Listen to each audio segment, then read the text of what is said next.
Lokrashtra news network, जनसामान्यांचा बुलंद आवाज। प्रधानमंत्री आवास योजनेअंतर्गत 5 लाख घरकुलांचे मुख्यमंत्री देवेंद्र फडणवीस यांच्या हस्ते 15 मे रोजी सातारा येथे लोकार्पण। प्रधानमंत्री आवास योजनेअंतर्गत केंद्र शासनाने महाराष्ट्रासाठी 30 लाख घरे मंजूर केली होती। त्यातील 5 लाख घरे पूर्ण झाली असून याचा लोकार्पण व या योजनेसाठी 10,000 कोटी निधी वितरणाचा कार्यक्रम सातारा येथे 15 मे रोजी महाराष्ट्र राज्याचे लोकप्रिय मुख्यमंत्री देवेंद्र फडणवीस साहेब व केंद्रीय ग्रामीण विकास मंत्री शिवराज सिंह चौहान यांच्या उपस्थितीत होणार आहे। 15 मे रोजी होणाऱ्या कार्यक्रमाच्या पूर्वतयारीचा आढावा मंत्री जयकुमार गोरे यांच्या अध्यक्षतेखाली सातारा जिल्हा परिषदेच्या छत्रपती शिवाजी महाराज सभागृहात घेण्यात आला। हा कार्यक्रम प्रशासन व पदाधिकाऱ्यांनी आपापल्या जबाबदाऱ्या निश्चित करून यशस्वी करावा असे निर्देश या बैठकीत संबंधित अधिकाऱ्यांना दिले।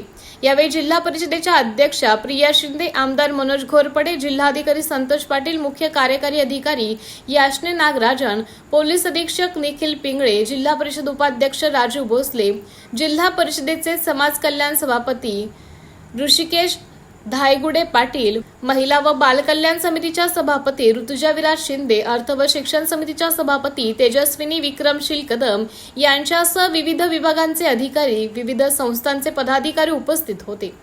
प्रधानमंत्री आवास योजनेचा कार्यक्रम सातारा येथे होत आहे, याचा आपल्या सर्वांना अभिमान असून या कार्यक्रमाला जास्तीत जास्त लाभार्थी उपस्थित राहावे असे नियोजन आणि व्यवस्था करावी। उन्हाची तीव्रता जास्त आहे, त्यामुळे कार्यक्रमाच्या ठिकाणी जागोजागी पंखे व कूलरची व्यवस्था करून कार्यक्रमाची प्रशासनासह पदाधिकाऱ्यांनी सामूहिक जबाबदारी घेऊन कार्यक्रम यशस्वी करावा असे निर्देश या बैठकीत दिले आहेत। डॉक्टर विनोद खाडे, लोकराष्ट्र। लोकराष्ट्र न्यूज, एक विचार समाज विकासाचा, वेगवान आढावा ताज्या घडामोडींचा, बातम्यांबरोबरच शेती, उद्योग, शिक्षण, साहित्य, कला, मनोरंजन आणि बरंच काही। जनतेच्या सर्वांगीण विकासासाठी सदैव तत्पर असणारं, तुमचं आमचं आपलंसं वाटणारं लोकराष्ट्र न्यूज एजन्सीचं परिपूर्ण news channel Lokrashtra news network like करा, सबस्क्राईब करा आणि हो, शेअर करायला विसरू नका।